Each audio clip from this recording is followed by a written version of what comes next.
હર હર મહાદેવ મિત્રો, આજે આપણે ઝાંસી ગિરનારની પવિત્ર તળેટીમાં આવેલું દામોદર કુંડ. એવું કહેવાય છે કે જે વ્યક્તિ સાચા મનથી દામોદર કુંડમાં પિતૃ તર્પણ કરે છે તેને પિતૃઓ પ્રસન્ન થાય છે અને આશીર્વાદ આપે છે. અને એવી પણ માન્યતા છે કે ગિરનાર પર ચડતા પહેલા દામોદર કુંડમાં સ્નાન કરવું શુભ માનવામાં આવે છે. અને આ કુંડ માત્ર જળનું તીર્થ નથી, પરંતુ સંસ્કાર અને શ્રદ્ધાનું જીવન પ્રતીક છે. દામોદર કુંડ એ ગુજરાતના સૌરાષ્ટ્રના જૂનાગઢ પ્રદેશમાં ગિરનારની પર્વતની પવિત્ર તળેટીમાં આવેલું એક સ્થળ છે.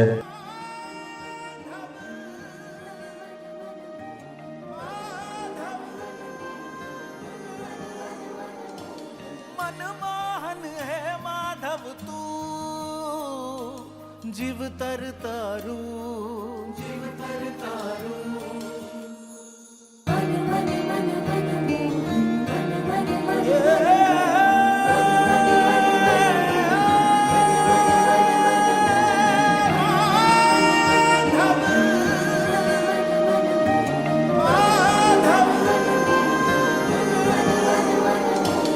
मनमोहन है माधव तू जीव तर तारू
હર હર મહાદેવ મિત્રો, આજે આપણે ગિરનાર રોપવે વિશે સંપૂર્ણ માહિતી જાણીશું.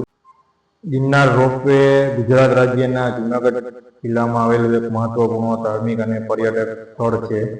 આ રોપવે ગિરનાર પર્વત પર સ્થિર અંબાજી માતાના મંદિર સુધી જ પહોંચાડવા માટે બનાવવામાં આવેલું હતું. આ એશિયાનો સૌથી લાંબો પ્રોજેક્ટ છે. રોપવે દ્વારા મુસાફરી કરવા માટે આપણે 7 થી 8 મિનિટ જેવો ટાઈમ લાગે છે ઉપર પહોંચવા માટે. એક કેબિનમાં મેક્સિમમ 8 જણા બેસી શકે છે અને 1 કલાકમાં 1000 માણસો ઉપર પહોંચી શકે એવી સંપૂર્ણ સુવિધા છે. ગિરનાર રોપવેની ટિકિટની વાત કરીએ તો એક વ્યક્તિ દીઠ 700 રૂપિયા ટિકિટ છે અને ચાઇલ્ડની 400 રૂપિયા ટિકિટ છે, આવવા જવાની બંનેની. ચોમાસામાં અથવા તો પવન વધારે હોય ત્યારે રોપવે બંધ રાખે છે. ગમે ત્યારે તમે જાઓ તો અહીંયા કોલ કરીને જાવું. રોપવેનો સમય સવારે 8 વાગ્યાથી સાંજના 5 વાગ્યા સુધી તમને ટિકિટ પણ મળી જાય છે અને ચાલુ હોય છે. 5 વાગ્યા પછી બંધ થઈ જાય છે. આવા ઇન્ટરેસ્ટિંગ વિડીયો જોવા માટે મારી યુટ્યુબ ચેનલને લાઈક કરો, સબસ્ક્રાઈબ કરો और कमेंट करो। हर हर महादेव।